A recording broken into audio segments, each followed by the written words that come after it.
Cette semaine, je vais vous parler du livre Orgueil et Préjugés que j'ai lu récemment et lu pour la première fois. Oui, je sais, c'est un classique de la littérature et c'est honteux de ne pas l'avoir lu avant, mais en fait, j'avais vu le film il y a quelques années, le film avec Keira Knightley, et je me suis dit, vu que je connais l'histoire et que j'ai vu le film, je vais pas lire le livre. Réflexion que beaucoup de personnes se font, et puis finalement, je me suis dit, je vais quand même tenter le livre, parce qu'il y a souvent un énorme fossé entre le livre et le film. Nous sommes dans la campagne anglaise et on va suivre le couple Bennet qui a 5 filles et qui doit absolument les marier, tout simplement parce que la loi anglaise de l'époque étant absolument bien faite, elles ne peuvent hériter d'absolument rien puisque ce sont des filles et qu'il n'y a aucun héritier mâle. C'est donc leur cousin qui va hériter de la totalité de leur héritage puisque ce sont des femmes et que les femmes ne savent pas dépenser leur argent. Elles dépensent à tort et à travers, souvent dans des articles féminins comme les vêtements et le maquillage. Heureusement, de nos jours, on ne pense plus du tout ça et surtout, on ne pense pas que ce qui est féminin est totalement frivole. Arrive alors près de chez eux un jeune homme, Mr. Bingley, qui est plutôt beau gosse et qui a pas mal de fric.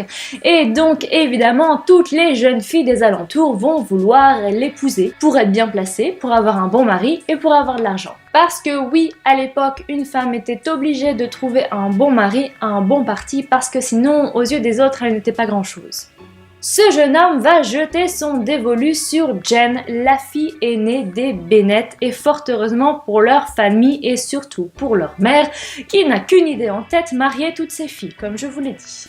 Il arrive avec ses sœurs et un de ses amis, Mr. Darcy, qui aura énormément d'importance dans la suite de l'histoire. À côté de cela, on trouve Elizabeth Bennet, qui est la deuxième fille de la famille et qui est le personnage principal du roman, et c'est elle qui nous transmet l'histoire en partie, puisqu'à certains moments, nous avons aussi des informations sur le déroulement de certains faits qu'Elizabeth elle-même n'a pas. Il va d'ailleurs se passer de nombreuses choses entre Elizabeth et Mr. Darcy, et c'est là toute la clé du roman. Par contre, je vous arrête tout de suite, il n'y a absolument aucun contact physique entre les protagonistes. Rien.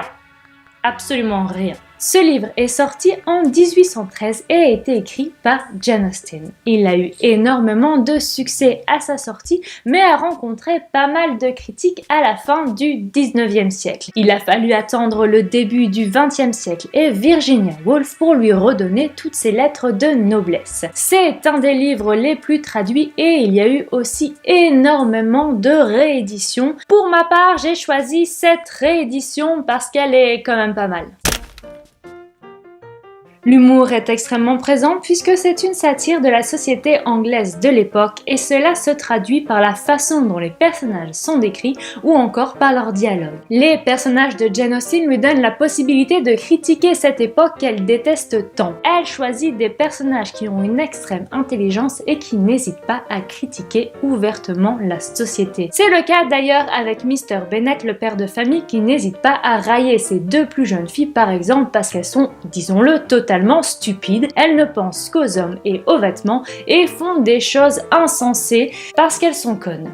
Il n'hésite pas non plus à s'en prendre à sa femme qui est décrite comme une personne dénuée d'intelligence et aussi très superficielle. L'humour grinçant du père d'Elizabeth est l'une des choses que j'ai les plus appréciées dans ce roman. Jane Austen n'hésite pas à donner la parole et parfois beaucoup la parole aussi à des personnages totalement stupides. C'est une façon pour elle de mettre en exergue leur stupidité et donc de faire encore plus la satire de la société de l'époque. Le meilleur exemple reste le cousin des 5 jeunes filles, donc le fameux cousin qui va capter l'héritage à leur place. Il n'a pas beaucoup d'esprit et a une vénération totale pour une certaine Lady Catherine qu'il a pris sous sa protection. Et justement, dans le livre, l'auteur a choisi de garder certains de ses dialogues qui le discréditent totalement, en évitant certains d'autres qui n'auraient pas d'importance. Mais venons-en aux personnages principaux, c'est-à-dire Elizabeth Bennet et Mr. Darcy. Elizabeth Bennet est la deuxième fille de la famille et on sent dès le début du roman que c'est celle qui a le plus d'esprit critique et le plus d'intelligence. Elle ne se laisse pas impressionner par les belles choses, par l'argent ou par l'idée de faire un bon mariage et d'avoir ainsi un bon parti. Elle rencontre Mr. Darcy dans un bal et il ne lui fait pas du tout bonne impression et c'est sur cette base donc que leur relation va s'établir, c'est-à-dire que tout part d'un préjugé. Mr. Darcy, quant à lui, paraît être un homme froid, hautain et orgueilleux, et c'est pour ça que je l'aime. Soit dit en passant, vous aurez alors compris le titre du livre, Préjugés pour Elizabeth et Orgueil pour Mr. Darcy. Finalement, toute leur relation est basée sur un énorme manque de communication. Il faut dire qu'à cette époque, on n'abordait pas n'importe quel sujet avec n'importe qui et n'importe quand, en tout cas dans cette classe de la société. Déjà, dans un premier temps, afin de pouvoir parler à une personne, il fallait qu'une tierce personne vous la présente. Ensuite, évidemment, il y a les sujets à avoir en société et il ne faut surtout pas rentrer dans l'intimité de la personne, ce qui est très mal vu. Leur relation est aussi intéressante puisqu'elle ne réside pas sur de l'attraction physique mais sur l'intelligence. Il y a pas mal de discussions entre Darcy et Elizabeth qui se transforment souvent en joutes verbales.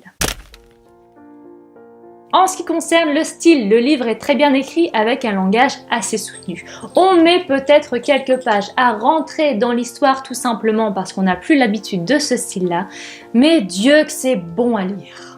Même si cette histoire se déroule dans une époque très éloignée de la nôtre avec d'autres conventions sociales, on ne se perd pas une seconde puisque l'auteur ou les personnages nous offrent toujours une remise en contexte. Et on arrive même à se passionner pour des histoires qui paraîtraient vraiment minimes à notre époque, mais on nous tient en suspense pour savoir ce qui va se passer. Il y a notamment un passage à la fin du livre pour lequel je me suis vraiment prise au jeu, ça m'a pris aux tripes et j'ai ressenti un énorme suspense pour une situation qui, disons-le, si elle se passait à notre époque, ça n'aurait pas du tout d'importance et moi-même je m'en foutrais totalement. Et c'est intéressant parce que je n'ai pas du tout ressenti la même chose quand j'ai vu le film, puisque limite j'avais oublié ce passage. Vous l'aurez compris, j'ai énormément apprécié ce livre et ce soir je vais me flageller au moins 20 fois pour ne pas l'avoir lu plus tôt. Cette vidéo est maintenant terminée. Si elle vous a plu, n'hésitez pas à la liker, à la partager et surtout à la commenter. J'aimerais beaucoup avoir vos avis et vos impressions sur ce livre. Je vous laisse ici, je vous souhaite une excellente journée et je vous dis à la semaine prochaine. Ciao!